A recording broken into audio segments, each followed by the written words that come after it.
लोगों को 2 GB free में इंटरनेट दिया करता था और यहाँ पे जब 200 के भी स्पीड आती थी, जबकि दुनिया में 5G भी लॉन्च हो चुकी है। तो ट्रांजेक्शन के हिसाब से इंडिया बहुत आगे निकल गई। ऐसी अब जो छोटे छोटे शॉपकीपर्स हो गए वो भी यूज कर रहे हैं और ठेले वाले भी आप हो गए इंडिया में, वो भी वही एप्स यूज कर रहे हैं। यहाँ पे हमारे अपने ही क्राइसिस इतने हैं कि हम बात ही नहीं कर सकते कि हम लोगों को अवेयर करें कि नहीं जी आप टेक्नोलॉजी में आए, ठीक है, ये बहुत आपके लिए सेफ है। लोग यहाँ पे डरते हैं, लोग कहते हैं कि नहीं यार ये फ्रॉड हो सकता है। World is going to globalization now, digitalization. So in Pakistan we don't encourage digital apps. We say that we transact hand to hand cash, which is unsecure. ये बहुत ज़्यादा रिस्की होता है, बड़ी ट्रांजैक्शंस कैश। मोदी साहब से मिले हैं और उन्होंने जो डिजिटल इंडिया का विजन है उसे काफ़ी ज़्यादा अप्रिशिएट किया है। मैं पाकिस्तान के स्टूडेंट से बात कर रहा हूँ, पाकिस्तान की यूथ से बात कर रहा हूँ कि हमारे जो प्राइम मिनिस्टर हैं या हमारे जो मिनिस्टर्स हैं वो या तो जाकर मिलते हैं IMF से या वो वर्ल्ड बैंक से मिलते हैं या फिर वहाँ पर जाके मिलते हैं जहाँ से कुछ पैसे मिले। डिजिटलाइज अगर होने की बात करें, अगर हम इस हवाले से बात करें तो क्यों नहीं इतना काम हो रहा और इंडिया वाले इतना काम कर रहे हैं, उन्हें क्या फ़ायदा होगा?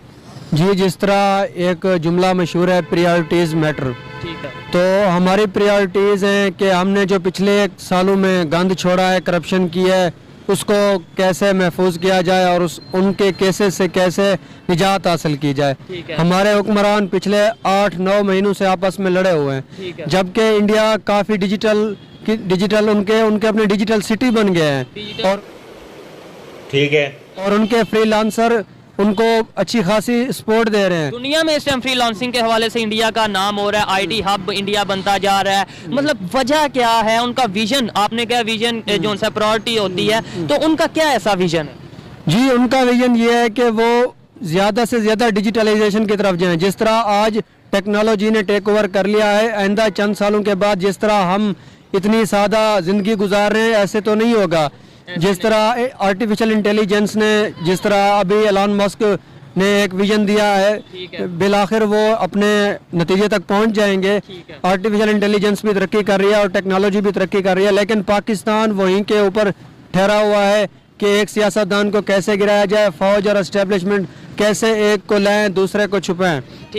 समझ रहे हो आप? ठीक है, आपने एलन मस्क की बात की, हमने गूगल की बात की, माइक्रोसॉफ्ट की बात की। कहीं ना कहीं इंडिया मजबूरी बन चुका है। एलन मस्क भी अपना बिजनेस ट्विटर के हवाले से बात करें, गाड़ियों के हवाले से बात करें, वो इंडिया को आए दिन अपने साथ अटैच करने की कोई ना कोई स्टेटमेंट देता रहता है। यह मतलब इंडिया मजबूरी है। गूगल की बात करें, उनका जो CEO है वो भी वैसे इंडियन है, सुंदर पिचाई, लेकिन फिर रिसेंटली वो उन्होंने इंडिया का विजिट किया। माइक्रोसॉफ्ट के भी अभी CEO ने इंडिया का विजिट किया। दुनिया के बड़ी बड़ी जो कंपनीज हैं, जो सी मल्टीनेशनल कंपनीज हैं, डिजिटल हवाले से बात करें या फिर इंटरनेट के हवाले से बात करें, इंडिया क्यों जा रही हैं? क्या उन्हें इंडिया में अपना फ्यूचर नजर आ रहा है? पाकिस्तान भी दुनिया का 6ठा बड़ा आबादी के लिहाज से कंट्री है, यहाँ पर कोई हमें ट्रेंड ही नहीं नजर आ रहा। जी देखिए, मैंने पहले कहा था कि प्रायोरिटीज मैटर। हमारी प्रायोरिटीज इस तरह की नहीं है। इंडिया आज अगर एक ग्लोबल तौर पे जाना और पहचाना जाता है, उनका एक एजुकेशन सिस्टम है। हमारा एजुकेशन सिस्टम बिल्कुल आउटडेटेड है, जो हमें फिनेंशियल एजुकेशन की तरफ बिल्कुल नहीं लेके जा रहा। हमारे स्कूलों में बस अलिफ अनार ही पढ़ाया जा रहा है और हमारे कंप्यूटर सिस्टम में बस हमें बताया जा रहा है कि वर्ड क्या है और उसके अलावा हमें बस माउस और keyboard, hardware, what is software. 6ठी में पढ़ा था सॉफ्टवेयर क्या है, हार्डवेयर क्या है, आज तक उसको एप्लीकेबल करना नहीं आया। बस हमने 8वीं में जाके पढ़ा कि माइक्रोसॉफ्ट एक्सेल का फार्मूला क्या है, हम उससे आगे आज तक नहीं निकले और हम आज भी वहीं पे ठहरे हुए हैं। जबकि इंडिया ने डिजिटल करेंसी को लाया, अगर इंडिया ने अपनी डिजिटल करेंसी लॉन्च कर चुकी है। जी, अगर दुनिया आगे जा चुकी है, अगर वकार ज़का यहाँ पे बात कर रहा है क्रिप्टो करेंसी की, लोगों को मोटिवेट कर रहा है, या जिस तरह हसन बेग है, उसने, कुछ लोग हैं वो भी यूट्यूबर्स हैं या सोशल मीडिया एक्टिविस्ट हैं, गवर्नमेंट की तरफ से कुछ ऐसा नहीं हो रहा। गवर्नमेंट की तरफ से बिल्कुल ऐसा नहीं है और हमारा जो मीडिया है वो भी इसके ऊपर तवज्जो नहीं दे रहा। क्योंकि अगर मीडिया एक बात की अहमियत को उजागर करेगा और लोगों को बताएगा कि नहीं, आप आज भी पुराने सिस्टम में हैं, अगर उससे रुख बदल कर नए सिस्टम की तरफ आना चाहें तो आपको मजीद मौके मिल सकते हैं। लेकिन हमारा मीडिया बस बात कर रहा है कि आज इमरान खान ने कहाँ धरना दिया है, कहाँ धरना देने जा रहे हैं और उनको कैसे अपोजिशन बैकअप कर रही है। अच्छा, मैं आपको बताऊं कि हमेशा अगर बात करते हैं, कभी कोई गवर्नमेंट को ब्लेम करता है, कभी कोई मीडिया को ब्लेम करता है। नो डाउट मीडिया की भी बहुत जिम्मेदारी है, गवर्नमेंट की भी बहुत जिम्मेदारी है, लेकिन बांग्लादेश पहले हमारा पार्ट हुआ करता था और हमारे हर तरह के लेन देन और हर चीज़ पाकिस्तानी इंक्लूड किया जाता था, पाकिस्तानी था। लेकिन 1971 में हमसे अलग हो गया, अलग होकर अभी एक अलग मुल्क बन चुका वो। लेकिन अलग होने के बाद उसको पाकिस्तान के साथ उस तरह की ट्रेड करनी चाहिए थी, लेकिन नहीं हो पा रही। इंडिया को ज़्यादा प्रेफर कर रहा बांग्लादेश। अभी रिसेंटली चावल की एक खबर है कि चावल भी इंडिया से ले रहा है, लेकिन अभी जो डिफेंस के हालात हैं सारे के सारे, फाइटर जेट, उसके बाद हेलीकॉप्टर्स, ये सारी की सारी इंडिया से मंगवा रहा है। बांग्लादेश कह रहा है कि भाई मैंने चाइना से पहले मंगवाया था, चाइना की चीज़ें पायदार नहीं होती, जल्दी ख़राब हो जाती है। तो मैं आपसे पूछना ये चाह रहा हूँ, इंडिया को क्यों प्रेफर कर रहा है बांग्लादेश? देखें, इस रीजन में दो ही सुपर पावर्स हैं, एक है आपकी चाइना और एक है आपकी इंडिया। ठीक है, तो अब चाइना के साथ देखा जाए तो चाइना पाकिस्तान ज़्यादा बनता है और बांग्लादेश वैसे भी जो है ना पाकिस्तान के साथ उनकी बनती नहीं ज़्यादा। मैं अपने पर्सनल इस वक्त रिव्यूज़ बता रहा हूँ because I have been completely not in touch with the scenarios. है मेरा पर्सनल पॉइंट ऑफ व्यू ये है कि बेसिकली अगर मैं भी होता बांग्लादेश का तो आई प्रेफर इंडिया बिकॉज उनकी फाइनेंशियल स्टेबिलिटी, उनके रिजर्व्स 563 बिलियन समथिंग इस तरह की कोई फिगर आई थी।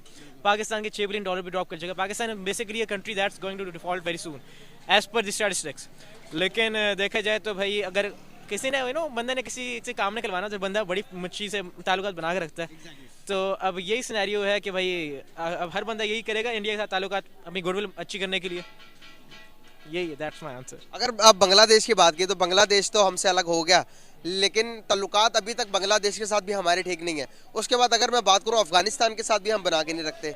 इसको कैसे देखते हैं हम? क्या हम अच्छे हमसाए नहीं है, या हमारे कोई ताल्लुकात में कोई मसाइल है, या हमारे पॉलिटिशियन बना के नहीं रख पाते किसी से? यार हमारा जो बंदा आता है ना वो अपने पर्सनल इंटरेस्ट को प्रेफर करता है एज कम्पेयर टू मुल्क इंटरेस्ट।